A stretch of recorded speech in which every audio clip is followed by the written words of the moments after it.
In today's class, we are going to discuss unusual and non-recurring items in the income statement, or they call it unusual and infrequent items in the income statement. नाम क्या है? Unusual and infrequent items in the income statement. उसके ऊपर एक LOS है. The discussion is very very easy. No stress involved. We have always discussed. मैंने खासकर जब income statement start किया था तो बोला था the only and only purpose that we are looking at income statement is not to know how do we prepare the income statement, because हम लोग को तो prepare करना ही नहीं है. The purpose is how do we analyze the past income statements of the company together with knowledge of the industry and economy and competitors, and use all that information for forecasting the future earnings and cash flow of the company. Don't forget that. ठीक है? CF1 divided by RE minus G. तो हमको company का future earnings cash flow forecast करना है, उसके लिए हम इनकम स्टेटमेंट दिखाएंगे. अगर उस इनकम स्टेटमेंट में, इस साल के इनकम स्टेटमेंट में there are some items which are unusual, अजीब सा, जो कि इस कंपनी में ऐसा होना तो नहीं चाहिए, या फिर व्हिच आर इनफ्रीक्वेंट, जो यूजुअल है, हो सकता है बट कभी कभार होता है, दे डोंट हैपन ऑफन, तो उस केस में फोरकास्टिंग में मैं उसको अलग तरह से ट्रीट करूंगा. मे भी कोई ऐसा आइटम है, इस साल कोई एबनॉर्मल गेन हो गया, एबनॉर्मल लॉस हो गया जो फ्यूचर में होगा ही नहीं, तो obviously I will not forecast it in future. But अगर वो गेन या लॉस क्लब हो जाए with the other items, okay, से कंपनी ने प्लांट एंड मशीनरी बेचा है और वो प्लांट एंड मशीनरी जो बेचा है उसको अपने रेवेन्यू के साथ ऐड कर दे, तो कंपनी तो प्लांट एंड मशीनरी से जो गुड्स बनता है उसको बेचता है ना. पर कंपनी अगर प्लांट बेचा है तो वो अनयूजुअल नहीं है. एक सीमेंट कंपनी कभी ना कभी तो प्लांट बेचेगा ही, बट वो इनफ्रीक्वेंट जरूर है. तो अगर वो है और उसका सेल्स को अपने सेल्स के साथ इंक्लूड कर लिया तो बहुत ज्यादा गड़बड़ हो जाएगी, बिकॉज तुम क्या करेगा, पास्ट का रेवेन्यू का ग्रोथ रेट के हिसाब से फ्यूचर का फोरकास्ट कर देगा. तो if you remember first chapter, what is the purpose of FR? The purpose of FR is to provide information to the users so that they can take decisions. याद है आपको? The purpose is to provide information, relevant information, faithful information, information that is relevant for decision making. तो आपको नहीं लगता है the makers of IFRS and US GAAP understand the same, and they must have definitely given some guidance that please when you are drawing financial statements, companies को बोल रहे हैं, management को बोल रहे हैं, तो अगर आपको दिखता है कोई ऐसा आइटम है जो अनयूजुअल है या इनफ्रीक्वेंट है, ठीक है, और जो मटेरियल है, मतलब छोटा सा अमाउंट नहीं, ऐसे मैं बोलना चाह रहा हूँ 5000 करोड़ टाइप का फाइनेंशियल स्टेटमेंट बन रहा है और उसमें कोई 10,000 रुपया अनयूजुअल सा एक आइटम आया, तो ऑल्दो 10,000 अनयूजुअल है, पर क्या तो उस 10,000 को दिखाए? It has to be material significant ना, and it has to be relevant, तब तो जाके बात है, तो चिंदीगिरी में होता रहेगा. तो IFRS जो है वो केवल यही गाइडलाइन दे रखा है. क्या गाइडलाइन है IFRS का? कि कंपनी के प्रिपेयरर्स ऑफ फाइनेंशियल स्टेटमेंट्स, मैनेजमेंट को बोल रखा है कि कोई भी चीज जो मटेरियल है एंड रेलेवेंट है, मटेरियल मतलब सिग्निफिकेंट, ओके, दुग्गी चुकी 2 रुपया नहीं, और रेलेवेंट मतलब काम आएगा डिसीजन मेकिंग में, लोगों को डिसाइड करने में कि मैं शेयर बाई करूँगा कंपनी का, उसको अलग से दिखा देना चाहिए. Anything which is material and which is relevant should be shown separately. और तुमको तो पता ही IFRS प्रिंसिपल ओरिएंटेड है, तो वी वुड लव, खासकर एज अ स्टूडेंट, अपने को क्लैरिटी चाहिए होता है, नहीं सब बता दीजिए ना क्या क्या चीज़ अलग से दिखेगा, but that is not there. तो यानी कि ग्रे एरिया है. Principle is very clear that the principle is anything which is material, which is relevant, you should show it separately. इसमें से एक आइटम इन्होंने एकदम क्लियरली बोल दिया है, बाकी का छूट दे दिया है. You take your own judgment. एक आइटम जो बोल दिया है वो है discontinued operations. कौन सा? Discontinued operations. तो आपने कई बार अकाउंट्स में सुना होगा ये word, above the line, below the line. जो भी अकाउंट्स का बेस होता है ना, सुना रहता है above the line, below the line. तो जो इनकम फ्रॉम कंटिन्यूइंग ऑपरेशंस होता है, क्या बोला? इनकम फ्रॉम कंटिन्यूइंग ऑपरेशंस, वो लाइन है. What is that? It is the line. जो भी चीज उसके ऊपर आता है अपने बोलते हैं अबव द लाइन, वो सब प्री टैक्स आता है, और जो भी चीज उसके नीचे आता है वो होता है बिलो द लाइन, और सब पोस्ट टैक्स आता है. What is the line? The line is income from continuing operations. तो जो रेवेन्यू है, कॉस्ट ऑफ गुड्स सोल्ड है, सेलिंग जनरल एडमिनिस्ट्रेटिव एक्सपेंसेस है, ये सब चीज अबव द लाइन वाला आइटम है. In English language we will say that they are a part of income from continuing operations. They are a part of income from continuing operations and all these are shown pre tax, because उसके basis पे जो pre tax income आता है, तो income from continuing operations के just पहले we will have income tax expense, we will have income tax expense. तो सारा चीज प्री टैक्स चल रहा था, फिर इनकम टैक्स एक्सपेंस लेस किए, तो after tax income from continuing operations आ गया. और उसके बाद का जो आइटम्स आता है उसको बोलते हैं अपने post tax. They are below the line. What are they? Below the line. वैसे मल्टीपल चॉइसेस में मैंने देखा नहीं है कि above the line, below the line word का यूसेज मल्टीपल चॉइस में होता है, इसलिए ऑल्दो मेरे को कंफर्टेबल लगता है. तो सब जन अपने अपने स्ट्रेंथ पे खेलते हैं ना, कि मेरे स्ट्रेंथ पे है above the line, below the line, मेरे को समझ में आता है, therefore I tend to use it, but the same terminology shall not be there in the multiple choice questions. They will use the language this item is a part of income from continuing operations. तो समझ जाओगे जब वो बोल रहा part of, इसका मतलब वो अबव द लाइन का बात कर रहे हैं, बिकॉज अ पार्ट ऑफ ना, ठीक है। पर अगर बोलता this item is not a part of income from continuing operations, का मतलब वो बिलो द लाइन का बात कर रहे हैं, समझ गए। और वो पोस्ट टैक्स आएगा। तो वन ऑफ द आइटम्स जो पोस्ट टैक्स आएगा और बिलो द लाइन आएगा वो है डिसकंटिन्यूड ऑपरेशंस। क्या नाम है? Discontinued operations. एंड वर्ड इतना अच्छा है ना कि आदमी को ये नहीं है, मैं भूल गया यार क्या था डिसकंटिन्यूड ऑपरेशन, तुमको याद है सर क्या बोले थे? जैसे ये दिमाग चले ना तो मुंह धोने का टाइम आगे घर पे बैठ के, because you are not thinking proper, you are trying to think about sir क्या बोले थे। रादर डिसकंटिन्यूड ऑपरेशंस है, माने एक ऐसा ऑपरेशन है जो कि कंपनी का physically and operationally different segment है। सेगमेंट रिपोर्टिंग याद है? Segment reporting, okay. तो फिजिकली एंड ऑपरेशनली एक डिफरेंट सेगमेंट है कंपनी का, और वो सेगमेंट कंपनी ने क्लोज कर दिया है। क्या कर दिया है? क्लोज कर दिया है, ठीक है, क्लोज कर दिया। पर इस साल उसका 3-4 महीना एक्टिविटी हुआ था। सपोज कंपनी का कैलेंडर ईयर चल रहा है 2024, क्लोज कर दिया, डिसीजन हो गया बोर्ड ऑफ डायरेक्टर्स का। पर जनवरी फरवरी मार्च फर्स्ट क्वार्टर ना कुछ सेल्स बिक्री ये सब हो गया था, ठीक है। मैं अपना बताया था ना एफएससीआई का कि सपोज हम लोग सीएस क्लोज कर दिए, सीएमए क्लोज कर दिए। तो जब हम लोग डिसाइड किए क्लोज कर रहे हैं तभी तो जैन फेब मार्च में कुछ सेल्स हो गया होगा, कोई स्टूडेंट एकदम रिक्वेस्ट कर दिया वैसे करके, ठीक है। तो या कोई एक्सटेंशन करवा लिया, उसका सीएस का कोर्स लिया हुआ था, पॉसिबल है, यू कैन अंडरस्टैंड। तो ऑल्दो क्लोज कर दिए फिर भी इस साल कुछ रेवेन्यू कुछ एक्सपेंस उस पर लग गया है। और या फिर इस साल अभी सितंबर में मीटिंग हुआ, अभी अपने अक्टूबर में खड़े, अभी सितंबर 15 को बोर्ड ऑफ डायरेक्टर्स का मीटिंग हुआ इस कंपनी का, एसएससीआई का, और उन्होंने डिसाइड किया ये हम लोग को क्लोज करना है, ये फलाना बिजनेस हम लोग को क्लोज करना है। डिसाइड हो गया पीरियड, बट ये तो डिसाइड हुआ है, अब तो इसको इंप्लीमेंट करना पड़ेगा।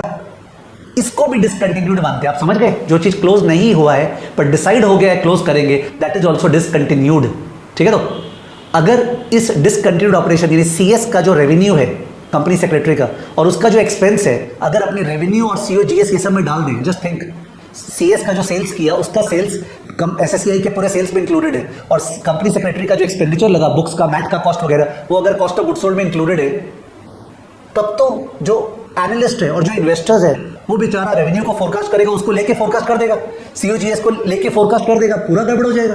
माने फिर क्या तो अपने सीख रहे हैं, इसका मतलब इसका तो नियम बनाना जरूरी था कि नहीं। तो सीएस का जो रेवेन्यू होगा कंपनी सेक्रेटरी का और उसका जो एक्सपेंडिचर है, सर आपको अलग से दिखाइए। कहाँ दिखाइए? अलग से। कहाँ दिखाइए? इनकम फ्रॉम कंटिन्यूइंग ऑपरेशंस के बाद नेट ऑफ टैक्स, क्योंकि बाद बोला तो नेट ऑफ टैक्स, ठीक है। तो रेवेन्यू माइनस खर्चा जो भी उसका हुआ है वो सब नेट ऑफ टैक्स बिलो आएगा। हो सकता है उस पर कुछ एसेट्स था, मैंने एसएससीआई का एग्जांपल मत लो, कोई और एग्जांपल लो, उस पर्टिकुलर डिवीजन में कुछ प्लांट वगैरह था, वो प्लांट वगैरह ही बेचा होगा, या वो डिवीजन किसी और के काम का होगा ना, हमारे फिट में बैठ रहा नहीं है वो, एसएससीआई के फिट में it is not fitting into, but किसी और की वो फिट में बैठ रहा होगा। तो इन दैट केस वो डिवीजन का सेल कर दें किसी और को, ऑब्वियसली कोई सेल चाहता है तो चाहते हैं ना बेस्ट पैसा मिल जाए। सो मैं बोलना चाह रहा हूं कि वो जो भी गेन और loss on sale of plant वगैरह भी उसका हुआ होगा ना उस डिवीजन का, वो गेन और loss on sale of plant वगैरह भी जो नॉर्मल गेन ऑन और loss on sale of plant है कंपनी का, उस पर नहीं आएगा, वो सब अलग से आएगा। Discontinued operations net of tax, यानी आपको इमेजिन करना चाहिए discontinued operations net of tax का अलग से पीएल बना है। सोचो ना, discontinued operation net of tax का अलग से पीएल बना है, उसका सेल्स आ गया, उसका एक्सपेंडिचर आ गया, उसका गेन और लॉस ये सब आ गया, हेन तेन करके उसका टैक्स चला गया, टैक्स चल के नेट आ गया, नेट दिखा दिया, समझ गया। और उसका डिस्क्लोजर रहेगा क्या हुआ क्या नहीं हुआ। तो एनालिस्ट क्या करेगा जब वो फोरकास्ट करेगा फ्यूचर का अर्निंग्स, तो ये डिसकंटिन्यूड ऑपरेशंस को लेगा कि नहीं लेगा? नहीं लेगा, ऑब्वियस है, वो ये डिसकंटिन्यूड ऑपरेशंस को नहीं लेगा फ्यूचर में, ठीक है। और गलती क्या हो सकता है एनालिस्ट से? एनालिस्ट अगर पास्ट का मार्जिन देख रहा है कंपनी का, operating margin, net profit margin, हो सकता है वो जो पर्टिकुलर डिवीजन है वो हाई मार्जिन डिवीजन था। क्या था वो? हाई मार्जिन डिवीजन, मतलब उस पर खर्चा कुछ नहीं लगता था और सीएस का प्राइसिंग बहुत ज़्यादा चार्ज करते थे हम लोग, तो उसे मार्जिन 80% 90% मार्जिन था हमारा, और जो बाकी बिजनेस है उस पर हमारा 60% 50% मार्जिन है। तो ऑब्वियसली एनालिस्ट को बुद्धि होना चाहिए कि यार अब से कंपनी का फ्यूचर में जो मार्जिन है वो इस डिवीजन के हटने से क्या हो जाएगा, कम, ठीक है। तो अंडरस्टैंड, तो डिसकंटिन्यूड ऑपरेशंस पूरा क्लियर हो गया होगा। और एक कोई चीज होता है ना जो कि नेचुरली समझ में आ जाता है, सच दैट वो भूलने का कोई दुनिया में स्कोप नहीं है, दे shouldn't be scope at all, की बाई चांस भूल गए तो कैसे भूल गए, ठीक है, अगर इतना कॉमन सेंसिकली चला गया तो, करेक्ट है। तो डिसकंटिन्यूड ऑपरेशन एक ऐसा आइटम है जो ये लोग क्लियरली लिख दिया है कि बिलो द लाइन आएगा, नेट ऑफ टैक्स आएगा, और एनालिस्ट क्या करेगा, उसको एक्सक्लूड करेगा फ्यूचर फोरकास्टिंग में। एक्सक्लूड का मतलब उस आइटम को नहीं लेगा, पर उसके कारण जो इंप्लीकेशंस है वो तो समझेगा ही, सही है। बाकी कोई भी आइटम के बारे में बोला नहीं है स्पेसिफिकली आईएफआरएस यूएस गैप कि कौन सा आइटम आपको अलग से दिखाना है, माने अलग से सेपरेट करना है, बोला नहीं है, समझ गया। तो बाकी जो जजमेंट लगाना पड़ेगा अपने को, तो जजमेंट में आइटम्स लाइक अदानी एंटरप्राइजेस जो है इंडिया का, सुना होगा न्यूज़ में स्टोरीज कि बांग्लादेश में वो इलेक्ट्रिसिटी सप्लाई करते हैं, सुना है? अदानी जो है बांग्लादेश में इलेक्ट्रिसिटी सप्लाई करता है मेजर, मैंने अदानी टान ले तो अंधेरा जो यूनुस उछल रहे हैं ना वहाँ पे, और उसको पेमेंट वगैरह नहीं मिल रहा है अदानी एंटरप्राइजेस को ना। क्या होता है ना, पॉलिटिक्स हर जगह बहुत ही प्रोमिनेंट रोल प्ले करता है। तो सपोज इंडिया पाकिस्तान का क्रिकेट मैच हुआ, सॉरी इंडिया बांग्लादेश का क्रिकेट मैच हुआ और बांग्लादेश एज यूजुअल बुरी तरह से हार गया, ठीक है, और उस पर विराट कोहली पे एज यूजुअल एलिगेशन हुआ कि चीटिंग किया था। Those who follow cricket they would know very well what I am saying. तो अकॉर्डिंगली बांग्लादेशीज एकदम क्रिकेट ही है वो लोग का, तो उसी में जीतते हैं उसी में मरते हैं, ठीक है। शाकिब अल हसन को प्राइम मिनिस्टर बनाने वाले हैं, ठीक है, वैसा शाकिब अल हसन नाम है ना, हाँ। तो accordingly there was an anti India sentiment that arose in Bangladesh, and उस एंटी इंडिया सेंटिमेंट के कॉन्टेक्स्ट में जो अदानी एंटरप्राइजेस का जो भी प्रॉपर्टी वगैरह है ना वहाँ पे, या जो प्लांट वगैरह है, वो पूरा कॉन्फिस्केट कर लिया, समझ गया। Which means I don't know वहाँ से सप्लाई करता है क्या, मेरे ख्याल से इतना बेवकूफ़ नहीं होगा Adani, but let's imagine Adani enterprises Bangladesh में जो इलेक्ट्रिक सप्लाई करता है उसका प्लांट और सारा फैसिलिटी वहीं पे क्रिएटेड है, मान लेते हैं फॉर हाइपोथेटिकल, तो वो पूरा का पूरा जो कॉन्फिस्केट कर लिया, जा निकल, समझ गया, नेशनलाइज कर दिया। ऐसा बहुत सारे गवर्नमेंट्स ने किया है फॉरेन कंपनीज के साथ, रिसेंटली वेनेजुएला वापस से किया था, ओके। तो उस केस में अगर कर लिया ना ऐसा, तो बैठे बैठे अदानी एंटरप्राइजेस का हजारों करोड़ का जो एसेट्स है वो गया। Is it a loss? Yes. क्या उसको लॉस बुक्स पे दिखाना पड़ेगा? यस। पर वो लॉस अनयूजुअल नहीं है बहुत ही अनयूजुअल है, इनफ्रीक्वेंट भी है, रोज आए दिन थोड़ी होता रहता है। तो ये जो लॉस है वो लॉस को अदानी एंटरप्राइजेस सेपरेटली दिखाए तो बढ़िया ना, इसको क्लब कर देगा सीओजीएस सब के साथ तो बहुत ही गलत बात हो जाएगा। तो ये एक तरह से अनयूजुअल हो गया है ना, confiscation of a property bye a government, government अपना पूरा जब्त कर लिया। या नेचुरल डिजास्टर, अम्फन हुआ, उसके कारण कोई कंपनी का मेजर लॉस हो गया, वो भी तो वैसे ही माना जाएगा, ठीक है। कोई law suit legal, okay, company के अगेंस्ट में कोई मेजर लॉ सूट आ गया, कंपनी हार गया, लॉस हो गया, या गेन हो गया, गेन भी हो सकता है, वो भी अलग से दिखाना चाहिए इफ अगर वो मटेरियल है तो, मैंने छोटा सा चिंदी का अमाउंट क्या दिखाएंगे, ठीक है। उसके बाद इम्पेयरमेंट चार्ज, क्या बोला मैंने, इम्पेयरमेंट चार्ज, वो उस तरह का नहीं लग रहा है मेरे को। ये जो बाकी तीन बोला ना मैंने, एक तो बोला कॉन्फिस्केशन, एक बोला मैंने नेचुरल डिजास्टर, और एक कौन सा बोला था, लॉसूट। लॉसूट बहुत ट्रिकी मैटर है, बिकॉज कुछ कुछ कंपनीज का लॉसूट होता ही रहता होगा, तो I can't say that way कि लॉसूट का क्या हिसाब किताब, बोल नहीं पा रहा हूँ ठीक से, बहुत अजीब भी हो सकता है और नॉर्मल भी हो सकता है, डिपेंड्स अपॉन कंपनी को स्टडी करके उसका प्रोफाइलिंग देख के। बट शुरू का दो तो एकदम अजीब ही लग रहा था, नेचुरल डिजास्टर का लॉस और वो कॉन्फिस्केशन वाला, है ना, लॉसूट वाले को मध्यम रखते हैं। इम्पेयरमेंट चार्ज, इम्पेयरमेंट तो होता ही रहता है एसेट्स का, कभी ना कभी एसेट इंपेयर होगा, उसका पीएल में डेबिट करेंगे, इम्पेयरमेंट आपने सुना है कई बार मेरे से। रीस्ट्रक्चरिंग चार्जेस, कौन से चार्जेस, रीस्ट्रक्चरिंग चार्जेस, कंपनी कोई पर्टिकुलर रीस्ट्रक्चर कर रहा है, ये कर रहा है, वो कर रहा है, वो भी लगता ही रहता है, restructuring charges, impairment charge, restructuring charge, ये सारा आइटम्स माना जाता है they are unusual and oblique or infrequent. You understand the when we say the word and oblique or, यानी बोलना चाह रहे हैं अनयूजुअल एंड इनफ्रीक्वेंट या फिर अनयूजुअल और इनफ्रीक्वेंट, और इज द इंग्लिश का और, अनयूजुअल और इनफ्रीक्वेंट। पहले 2015 के पहले, जस्ट आपको पता रहना चाहिए, 2015 के पहले यूएस गैप में रूल क्या था, अगर कोई आइटम अनयूजुअल एंड इनफ्रीक्वेंट है, एंड बोला इस बार, और नहीं बोला, दोनों है, माने एक तो अजीब है और एक होता भी बहुत कभी कभार है, तब उसको एक्स्ट्रा ऑर्डिनरी आइटम माना जाता था। What was the word, extra ordinary, English language नहीं है, टेक्निकल वर्ड है, एक्स्ट्रा ऑर्डिनरी आइटम, और उसका वही स्टेटस था जो डिसकंटिन्यूड ऑपरेशंस का था, यानी क्या, below the line net of tax, below the line net of tax. But तुमको तो पता है ये यूएस गैप और आईएफआरएस का कन्वर्जेंस प्रोजेक्ट चल रहा है, ठीक है, काफी सारा चीज कन्वर्ज हुआ है, ऑल्दो 100% कन्वर्ज नहीं हुआ। उस प्रोजेक्ट के अंतर्गत यूएस गैप आईएफआरएस के सामने झुक गया और बोला ठीक है, बिकॉज आईएफआरएस एक्स्ट्राऑर्डिनरी नहीं मानता था, आईएफआरएस बोलता था चाहे आइटम अनयूजुअल और इनफ्रीक्वेंट है या अनयूजुअल एंड इनफ्रीक्वेंट है, ये सारे के सारे आइटम्स अबव द लाइन आएंगे। कहां आएंगे, अबव द लाइन आएंगे, आईएफआरएस ये बोलता था। पर यूएस गैप क्या बोलता था, नहीं, अगर अनयूजुअल एंड इनफ्रीक्वेंट है तो वो बिलो द लाइन आएगा नेट ऑफ टैक्स, समझ गए। तो यहां पे यूएस गैप झुक गया, आईएफआरएस के सामने बोला ओके कोई लड़ाई नहीं है, हम लोग मान रहे हैं यू एंड आई है या यू और आई है, सबका सब ऊपर आएगा, इज इट ओके। ये 2015 से हुआ, 2015 के बाद से इस दुनिया में एक्स्ट्रा ऑर्डिनरी आइटम्स नाम का टर्मिनोलॉजी नहीं है अकाउंटेंसी में, ठीक है, यानी सबका सब ऐसा आइटम अनयूजुअल एंड और इनफ्रीक्वेंट कहां पे आता है, अबव द लाइन, ठीक है, pre tax, above the line pre tax. इसका एग्जांपल्स क्या क्या हो गया, नॉर्मल एग्जाम्पल हो गया इम्पेयरमेंट चार्ज, उसके अलावा रीस्ट्रक्चरिंग कॉस्ट, नॉर्मल वाला impairment charge, restructuring cost, normal loss from law suit, ठीक है। और थोड़ा सा एक्सट्रीम जो है वो हो गया अपना वो expropriation of assets by government, ठीक है, या loss due to natural disaster, या a very strange big amount of legal damage, legal loss, ठीक है, इस तरह का आइटम्स। ऐसा कुछ भी नहीं है कि आपको 10-15 लिस्ट याद करना पड़ेगा आइटम्स का, यू आर नॉट रिस्पॉन्सिबल। कारण क्या है, IFRS यूएस गैप ने बोला ही नहीं है कौन सा आइटम है, बोलता तो सही, अगर वो लोग बोल देता तो अपने याद करते ना, वो लोग छोड़ दिए ना उस चीज को, तो कॉमन सेंसिकली हम भी सोच लेंगे उसमें क्या इशू है, इज इट ओके। पर ये पता होना चाहिए ये सब आइटम्स एबव द लाइन आता है pre tax, above the line आता है प्री टैक्स। क्या इनको सर सेपरेटली दिखाना जरूरी है?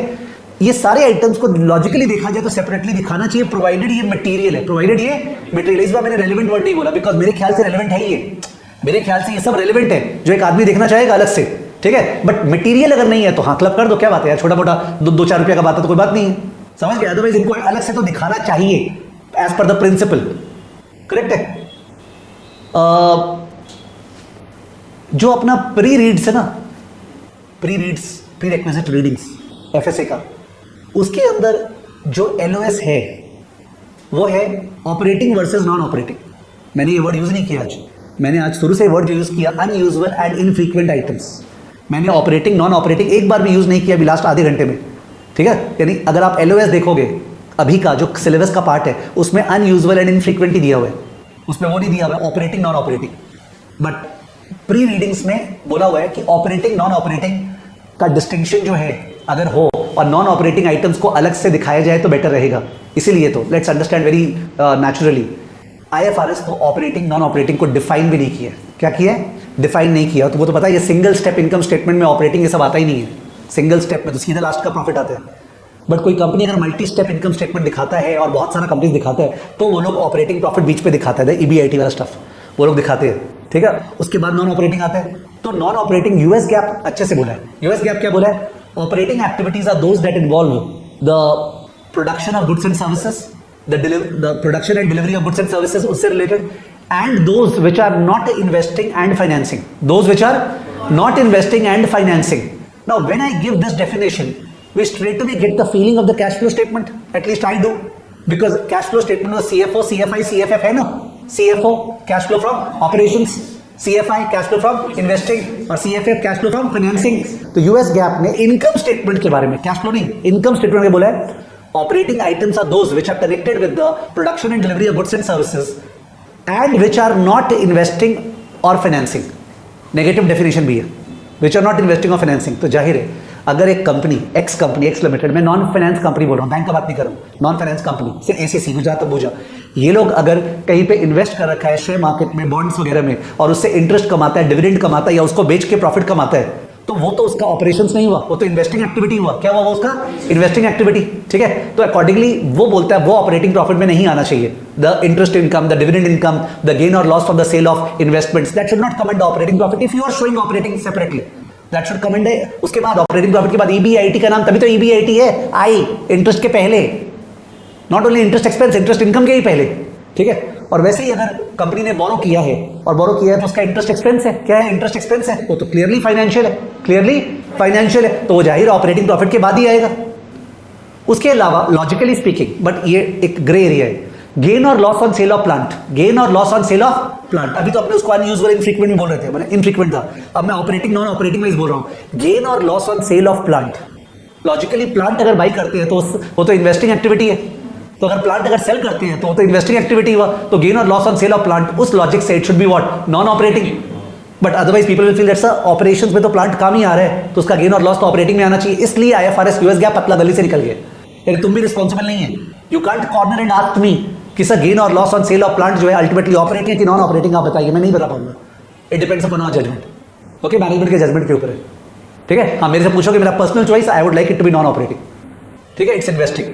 तो अगर कोई कंपनी ऑपरेटिंग प्रॉफिट दिखा रहा है, आई वुड लाइक दैट वो गेन और loss on sale of plant को ऑपरेटिंग के बाद दिखाए, ऑपरेटिंग के बाद। But there are companies which show it before, ठीक है। और एक चीज अपने तो मैं तो ये भी चाहूंगा कि कंपनीज लोग ऐसे दिखाए कि सेल्स लेस COGS, तो ग्रॉस प्रॉफिट आ गया, लेस SG&A, क्या लेस SG&A, और SG&A में अलग से R&D दिखाए, पता चले R&D कितना कर रहा है। उसके अलावा डेप्रिसिएशन भी अलग से दिखाए तो बढ़िया, डेप्रिसिएशन एमोर्टाइजेशन अलग से दिखा दे, ठीक है, और उससे आ जाए रेकरिंग ऑपरेटिंग प्रॉफिट। कौन सा? Recurring operating profit. फिर वो दिखाए other non recurring operating profit, other non recurring operating income और एक्सपेंस, जो नॉन रेकरिंग है पर ऑपरेटिंग है, ऑपरेशन से कनेक्टेड है। मे बी उसमें इम्पेमेंट चार्ज आ जाएगा। क्या आ जाएगा? इम्पेमेंट चार्ज, बिकॉज मेरे को तो ऑपरेशन से कनेक्टेड लग रहा है। रिस्ट्रक्चरिंग चार्ज आ जाएगा, मेरे को ऑपरेशन से कनेक्टेड लग रहा है पर नॉन रेकरिंग लग रहा है। ठीक है, तो उसके बाद आ जाए ऑपरेटिंग प्रॉफिट। क्या आ जाए? Operating profit. और ऑपरेटिंग प्रॉफिट के बाद आ जाए वो जो गेन और loss on sale of plant, या इंटरेस्ट एक्सपेंस, इंटरेस्ट इनकम, ये सारा चीज। ठीक है, या फिर जो वो सब था ना नेचुरल डिजास्टर जो एकदम अजीब सा रखे थे अपने कॉन्फिस्केशन, वो सब मैंने ईबीआईटी के बाद आए और कर कुरा के उसके बाद आ जाए अपना प्री टैक्स प्रॉफिट। क्या आ जाए? Pre tax profit. उसके बाद आए अपना इनकम टैक्स एक्सपेंस, और उसके बाद क्या है? Income from continuing operations. Income from continuing operations के बाद डिसकंटिन्यूड ऑपरेशंस, और डिसकंटिन्यूड ऑपरेशंस के बाद नेट इनकम। डिसकंटिन्यूड के बाद नेट इनकम। प्रॉब्लम क्या है ना, मतलब कोई भी अगर मन में रिजिडिटी ले आएंगे ना अपने ऐसे ही होता है, तो तुमको थोड़ा मैच्योर होना पड़ेगा कि ऐसे ही नहीं होता है। कंपनीज लोग बहुत सारा चीज उल्टा पुल्टा ऊपर नीचे दिखाता है। फिर भी मेरे को लगता है, जैसे मैं personally as a student as a teacher, मेरे को एक आइडियल इनकम स्टेटमेंट क्या होता है वो पिक्चराइज करने में मेरे को बहुत शांति मिलती है, तो आई डू इट। ठीक है, कि काश इस तरह से आइडियल इनकम स्टेटमेंट होता। तो ये ऑपरेटिंग नॉन ऑपरेटिंग वाला बात भी हो गया।